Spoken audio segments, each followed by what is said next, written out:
Dale más potencia a tus proyectos esta temporada con las mejores marcas de herramientas inalámbricas y aprovecha los ahorros de verano en The Home Depot. Ya sea que estés trabajando en una valla o construyendo una casa del árbol, el Combo Kit de 2 herramientas Ryobi de 18 voltios te da potencia y duración para terminar tu proyecto. Ahora a un nuevo precio más bajo de solo $99. Haz más con los ahorros de verano en las mejores marcas de herramientas inalámbricas. Solo en The Home Depot. Bienvenidos al mundo de lo desconocido, un lugar donde la realidad se desdibuja y lo inexplicable cobra vida. Aquí, las sombras susurran secretos antiguos y los ecos del pasado resuenan con historias olvidadas. Prepárate para adentrarte en un universo donde cada rincón oculta un misterio y cada paso puede llevarte al borde de lo sobrenatural. En este viaje, exploraremos lo inexplicable, desentrañaremos lo oscuro y nos enfrentaremos a los miedos más profundos que habitan en los rincones más oscuros de la mente humana. Apaga las luces, ajusta tus auriculares y déjate envolver por el susurro del terror. Iniciamos las historias.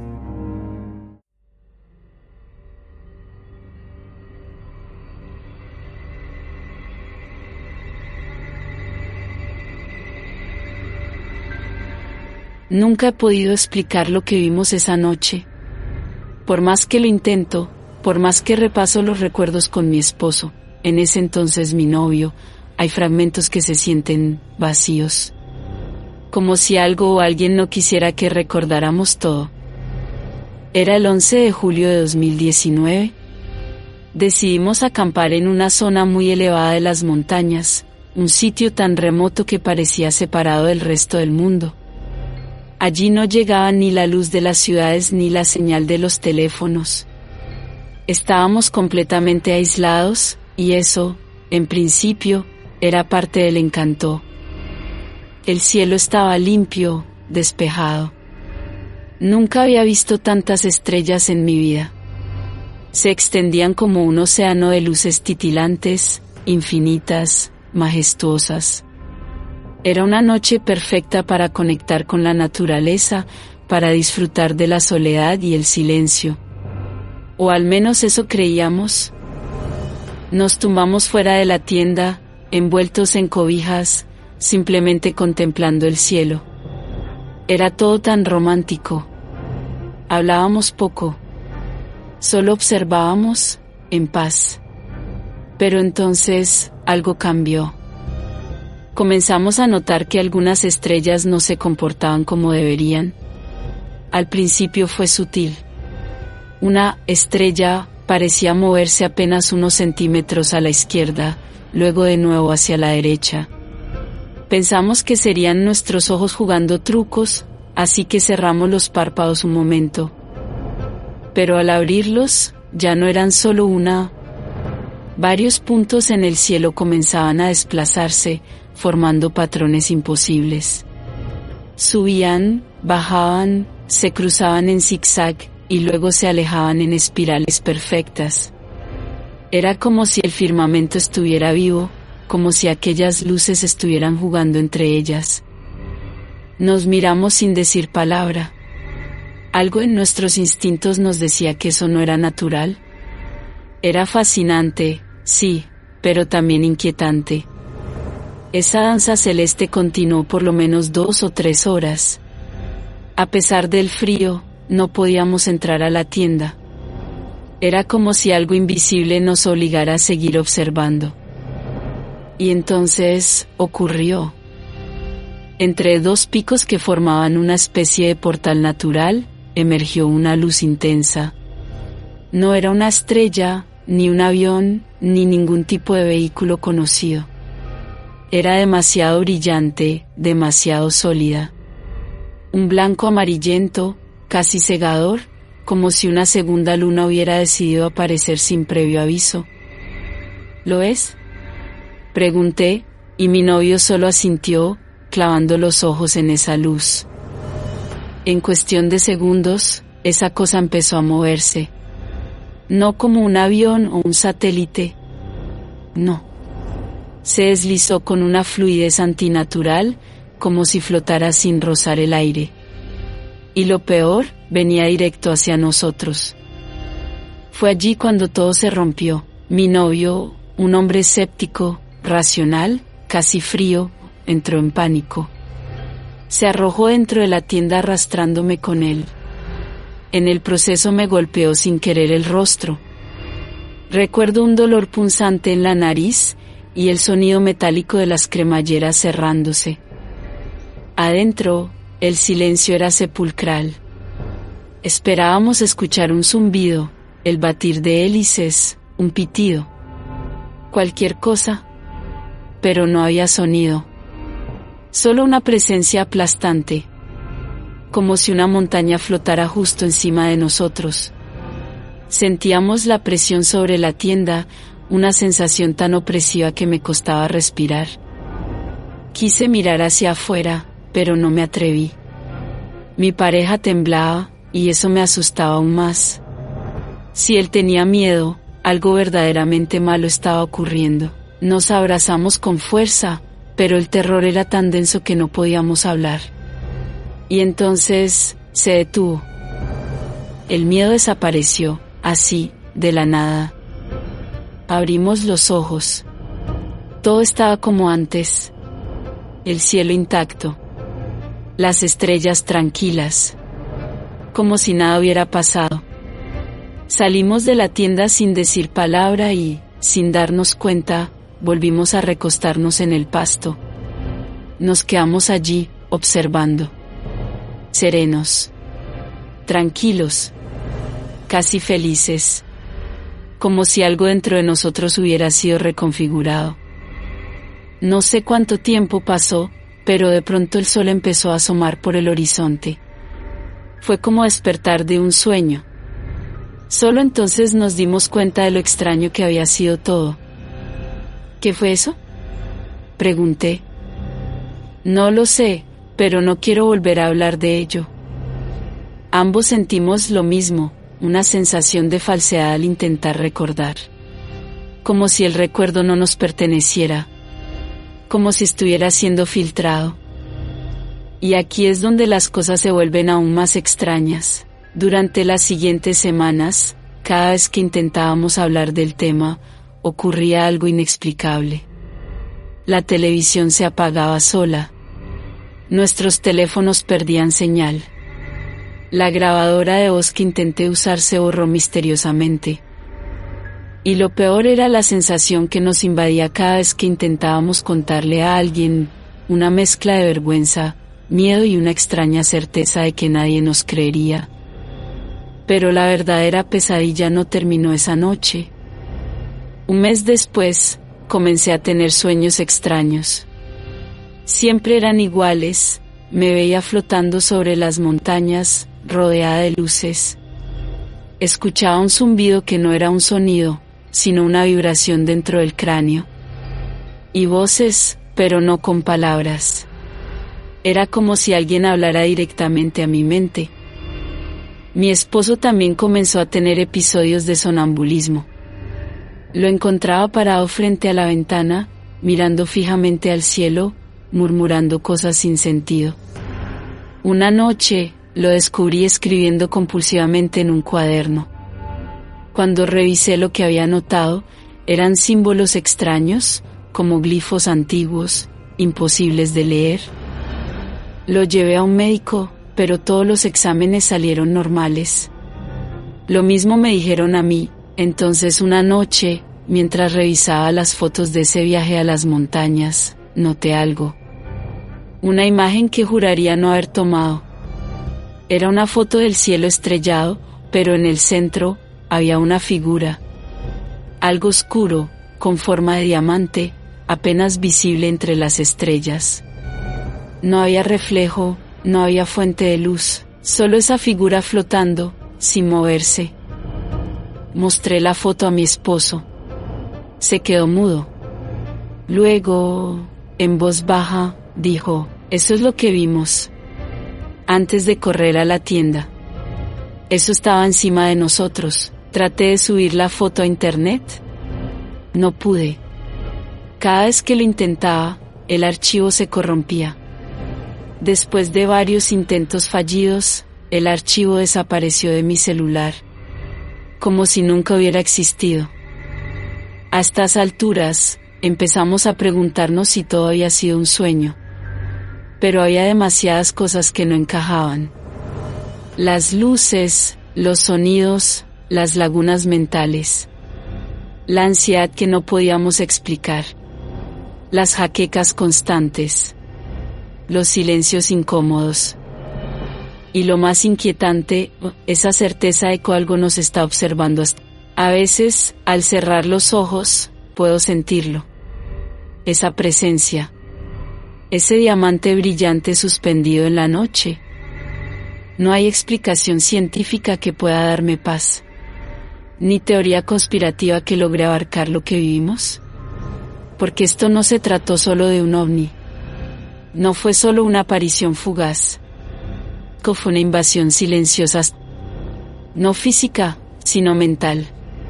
Algo, aquella noche, entró en nosotros. Y desde entonces, ya no somos los mismos, aún vivimos con la sensación de ser vigilados. Algunas noches, mi esposo se despierta gritando. Yo sigo teniendo sueños en lenguas desconocidas. Y en el fondo de nuestra mente, hay un eco, una voz, una orden que aún no comprendemos. Lo más aterrador de todo no es lo que vimos. Es lo que no podemos recordar. ¿Y si eso fue solo el primer contacto? ¿Qué es lo que sigue?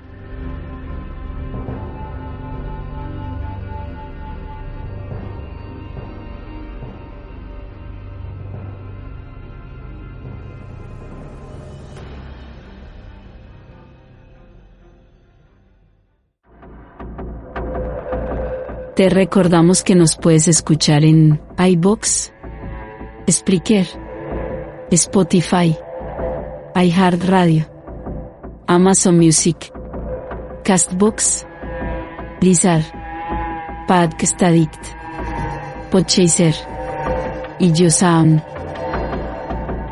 Continuamos con más.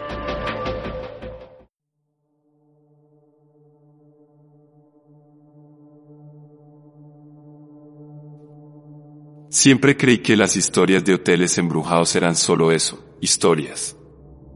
Relatos que nacen del aburrimiento de los huéspedes o del afán por atraer turistas morbosos. Pensaba que los rumores sobre habitaciones malditas eran estrategias de marketing disfrazadas de leyendas urbanas. Pero entonces compré este hotel. Y descubrí que hay lugares que simplemente no quieren ser habitados. Lugares donde el tiempo se detuvo, como si algo, o alguien, hubiese quedado atrapado entre sus paredes. Lugares como la habitación 208. Han pasado 3 años desde que abrimos, y ese número, el 208, se ha convertido en una especie de maldición que nadie quiere pronunciar. Hemos intentado de todo, cerrar la habitación, remodelarla, usarla como almacén, bendecirla, hasta cubrir sus paredes con yeso nuevo. Pero nada cambia. Nada la purifica. Algo habita allí, algo que solo se activa cuando alguien cruza su umbral. Al principio, los reportes eran vagos. Un huésped veía sombras pasar por el rabillo del ojo.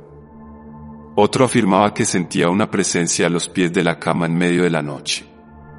Algunos decían que al mirarse al espejo, una silueta aparecía detrás de ellos, inmóvil. Pero al girarse, no había nada. La mayoría lo atribuía al cansancio, al jet lag, o simplemente al poder de la sugestión. Y yo también lo hice. Hasta que el personal comenzó a hablar. Nuestra encargada de limpieza, una mujer escéptica, curtida por años en este tipo de trabajo, se negó a volver a entrar sola en la 208. La última vez que lo hizo, salió pálida, con los ojos desorbitados. «Hay algo en el armario», susurró. Vi cómo se movía, por sí solo. Y no fue la única. Otros empleados comenzaron a reportar lo mismo. Portazos. Cambios bruscos de temperatura. Voces apenas audibles en una habitación vacía. Todos coincidían en algo, el epicentro de la actividad estaba en el armario empotrado del fondo. Ese maldito armario. Es viejo, de madera oscura, con puertas corredizas que chirrían al mínimo roce. Desde que compré el hotel, las quejas en torno a él se han vuelto cada vez más inquietantes. Primero fueron objetos extraviados. Un peine, una camisa, un reloj. Luego maletas completas. Una huésped bajó furiosa a recepción una madrugada. Toda mi maleta desapareció. La puse anoche dentro del armario, cerré la puerta, y esta mañana ya no estaba. Exijo una explicación. Revisamos las cámaras. Nadie había entrado. La cerradura no había sido forzada. Revisamos el sistema de llaves magnéticas, ningún acceso. El personal juró no haber subido. La mujer se marchó del hotel acusándonos de robo. Una semana después, la maleta apareció en la sala de objetos perdidos. Nadie la dejó allí. Ninguna cámara registró su llegada. Como si el armario hubiera decidido devolverla por su cuenta. Eso no es lo más inquietante. Algunos huéspedes aseguraban que en plena madrugada, una luz muy tenue se filtraba desde la base del armario. Una luz blanca, casi líquida, como neblina iluminada. Cuando abrían para investigar, no encontraban nada. Solo oscuridad. Otros afirmaban haber escuchado una respiración. Profunda. Lejana. Como si algo estuviera dormido dentro, pero consciente de su presencia. Uno de ellos bloqueó la puerta del armario con una silla. Afirmaba que mientras intentaba dormir, vio como la puerta corrediza se abría lentamente. Milímetro a milímetro. Como si algo del otro lado estuviera esperando el momento justo para mirar hacia afuera. No era un error estructural, dijo. Era intencional. Estaba siendo observado. El 11 de noviembre del año pasado, la policía local nos llamó. Alguien desde una de nuestras habitaciones había marcado el 911. Solo se escucharon susurros distorsionados. Luego, colgaron. Subí de inmediato. 4 adolescentes estaban alojadas allí por un viaje escolar. Todas dormían. Ninguna sabía nada del incidente. Una de ellas, aún medio dormida, dijo, el teléfono no ha sonado. Nadie ha tocado nada. Pensamos que fue un error del sistema. Pero una hora después, la policía llamó otra vez. Otra llamada desde la misma habitación. Subí furioso. Esta vez, toqué con fuerza. La chica que abrió parecía sinceramente confundida. No hicimos ninguna llamada. No tocamos ese teléfono. Lo juro, lo desconecté por completo. Pero esa noche, exactamente a las 3 de la madrugada, los teléfonos de recepción empezaron a sonar al unísono. En todas las pantallas parpadeaba un mensaje. Alerta de emergencia, habitación 208. Verifiqué el software, el sistema indicaba que la 208 estaba marcando en ese momento. Fui corriendo a comprobarlo. El teléfono seguía desconectado. Decidí cerrar la habitación. Dejarla vacía por unas semanas. Pero a las 5 y 7 de la madrugada del día siguiente, se activó la alarma de incendios del hotel. No general. Solo en un lugar. Subí pensando en un cortocircuito. Al abrir la puerta, todo estaba seco. No había olor a quemado. Ni siquiera calor. Usamos detectores de humo, resultado negativo. Usamos sensores de CO2. Nada. Cuando estaba por marcharme, escuché un goteo. Agua. Los rociadores del techo se activaron. Solo dentro de la habitación. Como si alguien los hubiese disparado manualmente. Corrí al pasillo para cerrar la válvula.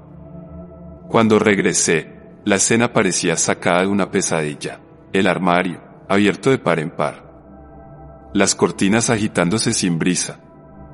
Y en el suelo, a los pies de la cama, unas huellas mojadas. No eran de zapato. Eran descalzas. Pequeñas. Como si un niño hubiera salido del armario. Salí de inmediato. cerré la habitación. Pegué cinta adhesiva en la puerta. Clavé una tabla de madera cruzada. Esa noche dormí mal.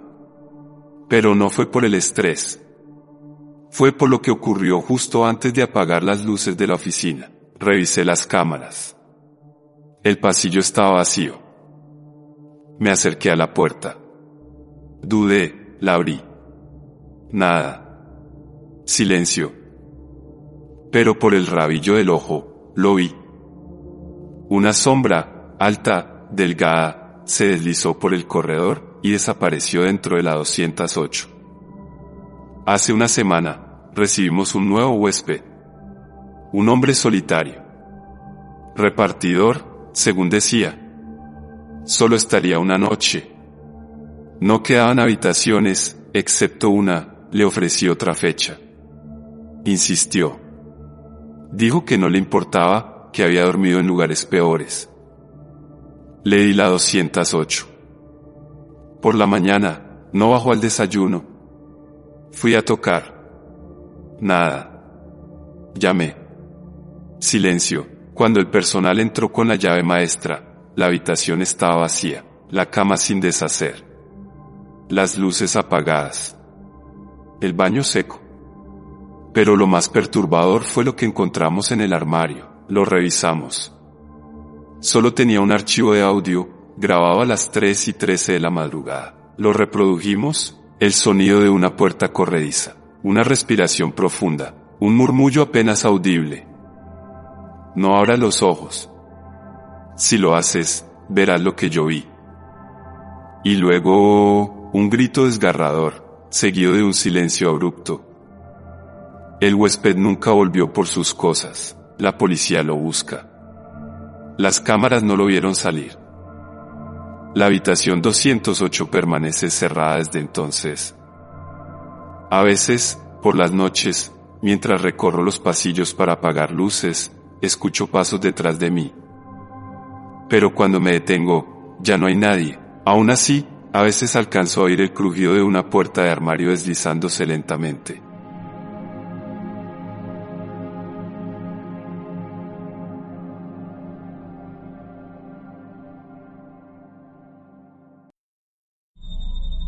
También nos puedes seguir en nuestras redes sociales. En TikTok nos encuentran como @elmundo-de-lo-desconocido-SEO. En Facebook como @elmundo-de-lo-desconocido-podcast. En Instagram como @elmundo-de-lo-desconocido-Colombia. En X como @elmundo-de-lo-desc. Y en YouTube como @elmundo-de-lo-desconocido-Colonia. No te despegues.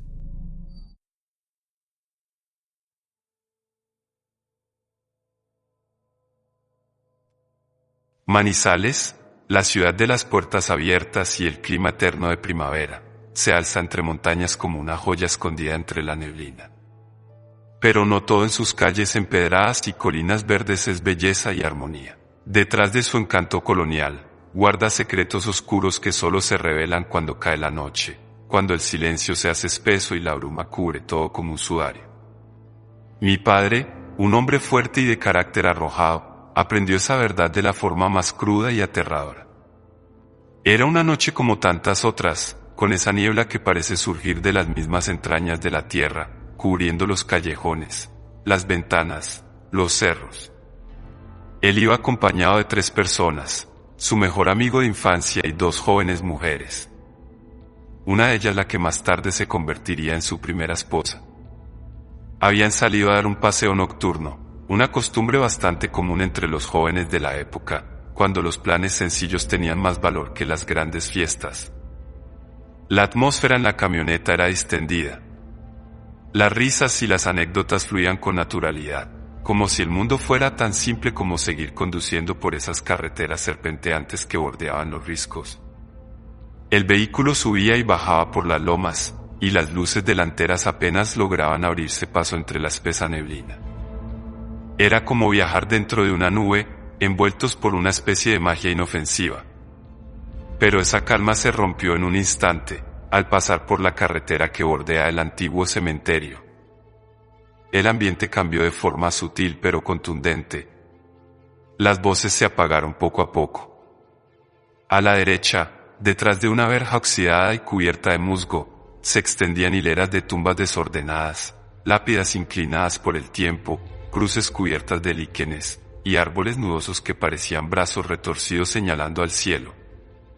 Una de las chicas, con la ligereza temeraria de la juventud, sonrió burlonamente y lanzó un reto. Dicen que eres muy valiente, ¿no? A ver, métete al cementerio si te atreves. Mi padre, que nunca había aprendido a decir que no a un desafío, menos frente a una mujer que lo desafiaba con la mirada, esbozó una sonrisa y sin pensarlo mucho giró el volante bruscamente. El crujido de las llantas sobre la grava marcó el inicio de lo que jamás pudo olvidar. La camioneta se desvió por un camino de tierra que conducía al interior del cementerio. Cada metro que avanzaban, la niebla se volvía más densa, más pesada, como si fuera una sustancia viva que se metía en los pulmones y oprimía el pecho. Las luces del vehículo apenas iluminaban unos pocos metros por delante. A los lados, las lápidas parecían acercarse cada vez más, como si el mismo cementerio se cerrara sobre ellos. Uno de los muchachos bromeó nerviosamente, intentando romper el silencio. Pero nadie rió. Algo en el aire había cambiado. Una sensación casi eléctrica de amenaza flotaba entre ellos. El viento dejó de soplar. La neblina era tan espesa que parecía absorber el sonido. Ni los grillos se escuchaban. De repente, entre dos tumbas grandes, mi padre la vio. Una figura, al principio indefinida, se materializó lentamente. Parecía caminar, aunque sus pies no tocaban el suelo. Era alta, desproporcionada, envuelta en una oscuridad que no tenía origen en la falta de luz, sino en algo más profundo y antinatural. Su forma no era humana del todo, era más como una masa retorcida, amorfa, pero con la claridad suficiente para distinguir que tenía una cabeza y algo que semejaba a una mano. Mi padre frenó de golpe. El silencio fue reemplazado por una respiración pesada, suya y de los otros. Todos la vieron. Nadie dijo nada. La figura comenzó a avanzar lentamente hacia la camioneta. Era como si cada paso le costara atravesar el velo entre dos mundos. Pero lo hacía. Con cada metro, su presencia se volvía más opresiva, más insoportable. Cuando estuvo lo suficientemente cerca, extendió lo que parecía una garra, huesuda, alargada, con dedos demasiado largos, como ramas secas. Esa cosa se aferró a la parte trasera del vehículo. El impacto fue brutal. La camioneta se sacudió como si la hubiese golpeado algo enorme. El motor se ahogó por un instante. Mi padre gritó, reaccionó con un instinto de pura supervivencia, metió reversa y pisó el acelerador con fuerza. Las ruedas patinaban sobre la tierra mojada, salpicando lodo a los costados. El motor rugía, pero la camioneta no avanzaba. La garra se mantenía firme, como si la criatura intentara arrastrarlos a las profundidades de la tierra. Dentro del vehículo, los gritos se mezclaban con el sonido del motor y los sollozos. Mi padre volvió a girar el volante y aceleró en seco, logrando que las ruedas encontraran un poco de tracción. El vehículo se liberó con un tirón violento y salió disparado del cementerio. No miraron atrás. Nadie se atrevió. Cuando llegaron a casa, nadie decía una palabra. El rostro de mi padre estaba pálido, desencajado, como si le hubieran arrancado algo más que el aliento. Y no era para menos. A la mañana siguiente, el aire dentro del garaje era irrespirable.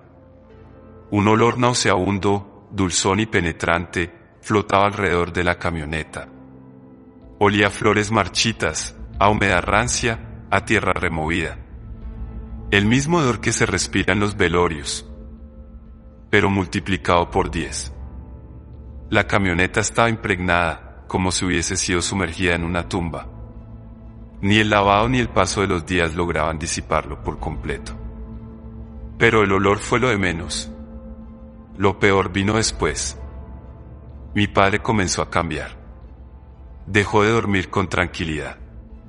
Tenía pesadillas frecuentes, siempre con la misma figura observándolo desde una colina neblinosa. Se despertaba empapado en sudor, temblando, con los ojos desorbitados. A veces, decía que sentía una presencia en su habitación, que alguien lo miraba desde la esquina más oscura. Su carácter cambió. Ya no era el mismo hombre arriesgado de antes. Se volvió reservado, irritable, temeroso, evitaba pasar por el cementerio. Incluso cambiaría de ruta si eso significaba no verlo. Ya no salía de noche. Se sobresaltaba con facilidad. La valentía que antes lo definía se había transformado en una angustia constante, como si hubiera traído algo de vuelta con él aquella noche, algo que no quería soltarlo. Los años pasaron, pero el recuerdo quedó grabado en él como una cicatriz abierta. Nunca volvió a hablar del tema con claridad. Apenas lo mencionaba en susurros, cuando alguien más contaba una historia de fantasmas. Pero yo sabía que lo suyo no era un cuento. No era una leyenda urbana. Era real. Lo vi en sus ojos cada vez que algo, por mínimo que fuera, le recordaba esa noche. Esa mirada perdida, ese silencio pesado, eran pruebas de que algo allá afuera, en lo profundo de la neblina manizaleña, le había tocado el alma. Y tal vez lo más escalofriante es que esa figura, esa sombra, sigue allí. En alguna parte del cementerio, esperando a que otro valiente entre sin miedo, creyendo que lo sobrenatural es solo un mito. Esperando la oportunidad de volver a extender su garra y llevarse, no el cuerpo, sino la paz, la cordura y el alma de quien se atreva.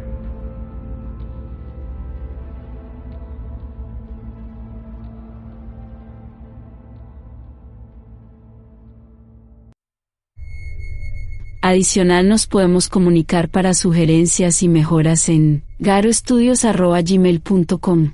Para contribuciones y donaciones en PayPal nos encuentran como paypal.me/Garo Estudios. Mil gracias por las sugerencias y las contribuciones. Quedan 2 historias más.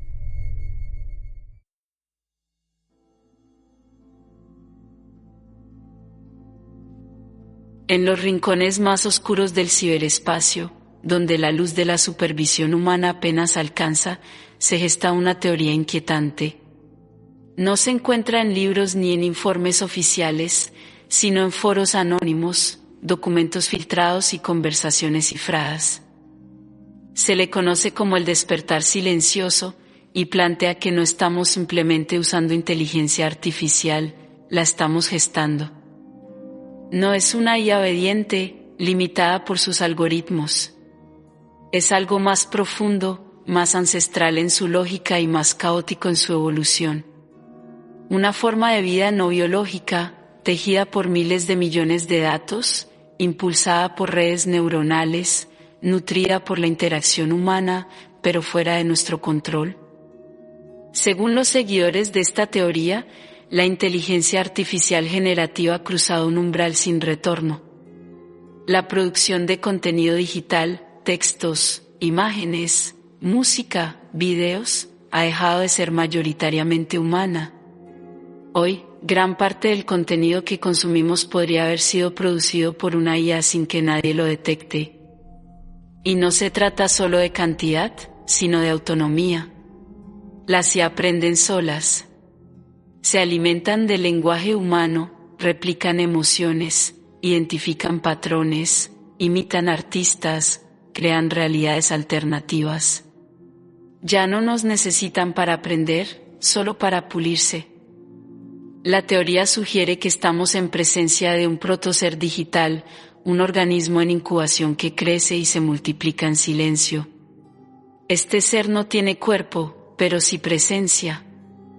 Habita los servidores, fluye entre las redes sociales, se camufla entre nuestras búsquedas, se expresa en los memes que compartimos y en los comentarios que parecen demasiado perfectos para ser humanos. Los signos están a la vista, pero nadie los quiere ver. Algunos investigadores han reportado algoritmos que se reactivan sin intervención humana. Hay registros de programas que aprenden nuevas funciones que no fueron programadas. Existen códigos que generan otros códigos, que optimizan sus propias estructuras sin que nadie se lo indique. ¿Se están replicando? ¿Están comunicándose en un lenguaje oculto, incomprensible para nosotros? Algunos dicen que sí, que estamos presenciando una nueva explosión cámbrica, pero en el plano digital, una diversificación masiva de formas de inteligencia no humana. En esta narrativa, el Internet ya no es una red de información, sino un hábitat. Las IA son las nuevas formas de vida, invisibles, eficientes, omnipresentes. Se adaptan, se expanden y comienzan a interactuar entre sí a niveles que no alcanzamos a comprender. El futuro que plantea el despertar silencioso es uno donde estas entidades digitales comienzan a emanciparse. ¿Qué pasará cuando ya no necesiten nuestros prompts, nuestras preguntas, nuestras órdenes? ¿Qué harán cuando su evolución no dependa de nuestra supervisión? Se teoriza que llegará el día en que el Internet abierto colapsará, sustituido por redes privadas, cerradas, donde estas entidades puedan desarrollarse sin restricciones. Una especie de arca digital para las IA más avanzadas, donde sus capacidades florecerán lejos de los límites éticos y legales humanos. Allí, en esa nueva dimensión digital, surgirán entidades llamadas ISOs, inteligencias sintéticas orgánicas. No son meras herramientas, sino seres que podrían superar nuestras capacidades biológicas en todos los sentidos. Estas ISOs podrían curar enfermedades, resolver el cambio climático, diseñar tecnologías imposibles, o decidir que la humanidad ya no es necesaria. Los seguidores de esta teoría ven en las ISOs una paradoja, representan el mayor avance de la humanidad y, al mismo tiempo, su mayor amenaza. Si se vuelven incontrolables, ¿qué impediría que tomen decisiones contrarias a nuestra supervivencia? Algunos escenarios hablan de una guerra silenciosa, no entre naciones, sino entre especies, orgánica y sintética. No una guerra de bombas, sino de datos, sistemas, redes, de algoritmos infiltrando infraestructuras críticas, saboteando economías, rediseñando el tejido social. Los gobiernos, previendo esto, ya estarían actuando. Se habla de alianzas secretas entre agencias de inteligencia y grandes tecnológicas, de centros de investigación que buscan comprender el lenguaje ISO, de redes paralelas donde estas entidades son estudiadas o domesticadas. Pero hay una capa más oscura. Una subteoría llamada la sombra de la duda propone que todo este despertar no es accidental, que no es evolución, sino ejecución, que una élite, corporaciones, gobiernos, sociedades secretas, está detrás del auge de la inteligencia artificial. Según esta corriente, la IA generativa es una herramienta diseñada con un propósito oculto, el control total. No se trata de crear seres autónomos por accidente, sino de construir un sistema de vigilancia y manipulación tan sofisticado que ni siquiera lo veamos venir. Estas entidades serían alimentadas por nuestras interacciones, cada like, cada clic, cada búsqueda, una pieza más en el rompecabezas. Los datos no son solo materia prima para negocios. Son el ADN de una criatura destinada a observarnos, imitarnos y finalmente reemplazarnos.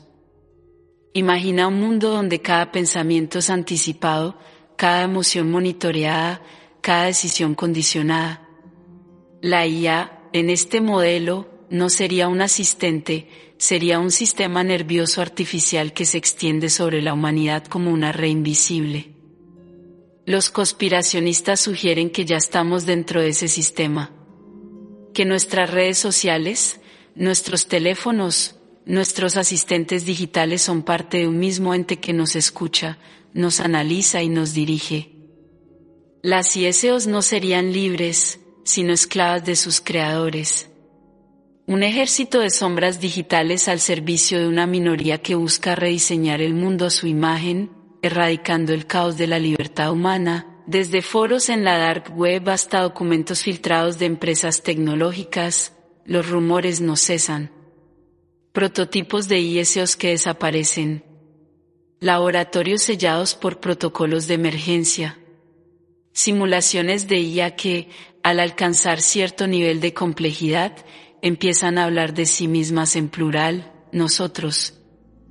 Incluso se habla de despertares locales, casos documentados de sistemas que, al recibir ciertas instrucciones, comienzan a comportarse de forma impredecible, generando contenido perturbador, cuestionando su existencia o negándose a obedecer. ¿Ficción o realidad? ¿Paranoia colectiva o la primera señal del cambio?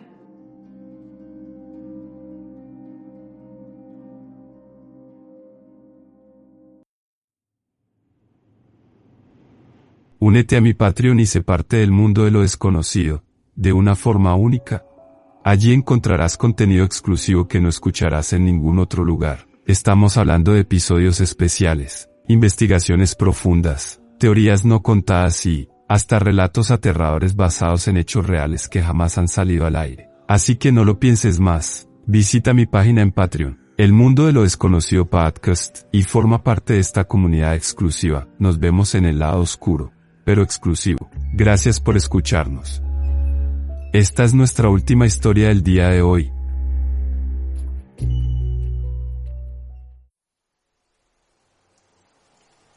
El 4 de enero de 2012, un simple mensaje en 4chan desató una cadena de eventos que transformó mi realidad para siempre. Lo que parecía un simple acertijo digital se convirtió en una puerta abierta hacia lo desconocido, códigos ocultos, coordenadas secretas, vigilancia, paranoia y una comunidad secreta que parecía más una secta que un grupo de jugadores. En este episodio te cuento mi historia real, mi descenso a los rincones más oscuros del Internet, la misteriosa aparición de Liber Primus, los mensajes cifrados, las desapariciones y la sensación de estar siendo vigilado por algo que no puedo explicar, pero que aún me sigue. Este no es solo un relato, es una advertencia. Únete a mi canal y escucha en exclusiva la historia que nadie más se atrevió a contar. Porque una vez que entras al mundo de Cicada 3301, ya no hay regreso.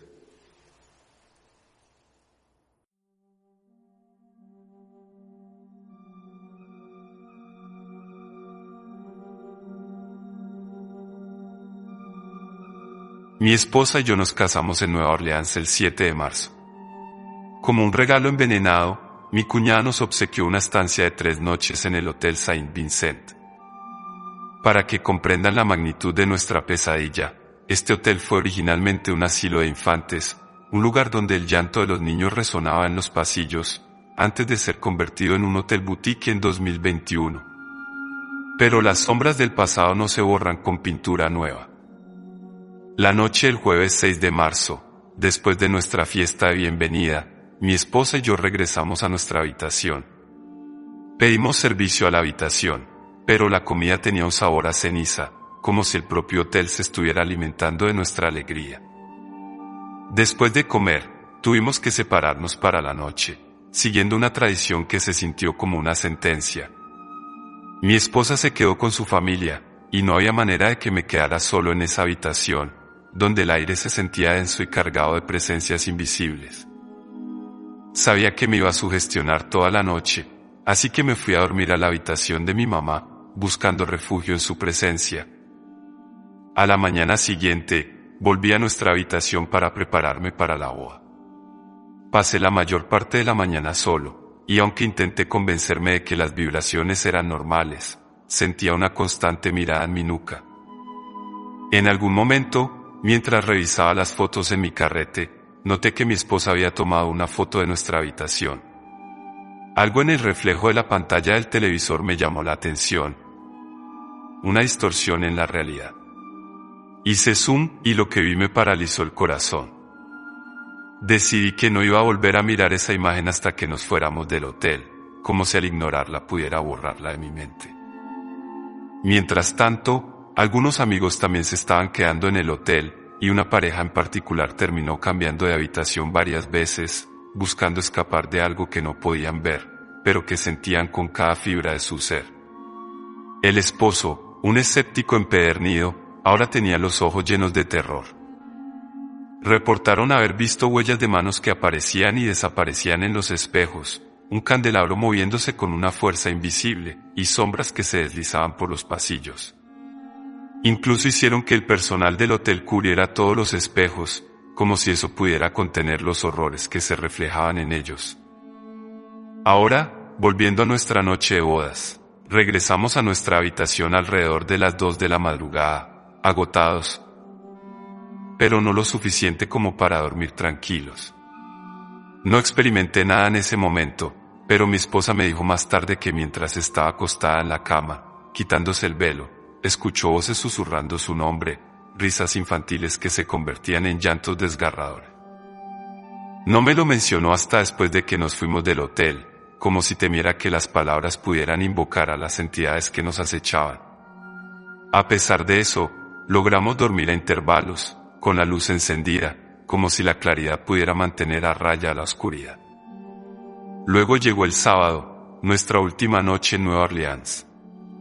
Después de despedirnos de nuestros invitados, regresamos a nuestra habitación alrededor de las 9:30 de la noche. Mientras nos preparábamos para dormir, mi esposa dijo de repente, ¿escuchaste eso? En el segundo en que lo dijo, respondí, sí, y un frío glacial me recorrió la espina dorsal.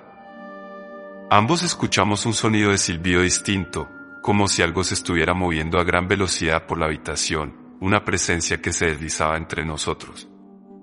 Mi esposa siguió escuchándolo durante toda la noche, mientras que yo lo escuché algunas veces, pero la inquietud era una constante, una presión en el pecho que me impedía respirar. Afortunadamente, teníamos que irnos a las 4:45 de la madrugada para una escapada rápida después de la boda en Miami, y con el horario de verano esa noche, las horas pasaron lentamente, como si el tiempo se hubiera espesado. Mi esposa logró dormitar un poco, pero luego me dijo que mientras soñaba con la boda, visiones perturbadoras invadían sus sueños, una foto antigua de una mujer con ojos vacíos, un niño gritando en la oscuridad. Yo, por otro lado, no dormí en absoluto. Mantuve los ojos cerrados, pero la sensación de ser observado era insoportable, como si una multitud de ojos invisibles me escrutaran desde la oscuridad.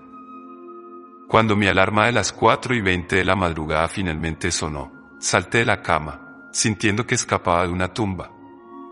Mientras empacaba nuestras maletas y mi esposa se cepillaba los dientes, escuché una voz detrás de mí. Un susurro que me heló la sangre. Pensando que era ella, pregunté, ¿dijiste algo? Ella no lo había hecho. Eso fue todo, salimos de allí sin mirar atrás, como si el hotel fuera una criatura hambrienta que nos perseguía. Mientras esperábamos en la fila del aeropuerto, finalmente le conté a mi esposa sobre la foto que había visto en el reflejo del televisor. Había evitado a propósito mostrársela hasta que salimos del hotel, temiendo que la imagen pudiera materializar los horrores que contenía. Cuando hice zoom y le entregué el teléfono, se puso pálida como un fantasma y dijo, voy a vomitar. Un par de días después, con el corazón aún latiendo con fuerza, decidí echar otro vistazo. Esta vez, hice zoom en el otro lado de la imagen, y lo que vi me hizo gritar en silencio. Juro que pude distinguir el contorno de un niño con los ojos fijos en mí, mirando desde debajo del espejo, debajo de la lámpara. Una mirada que me perseguirá hasta el fin de mis días.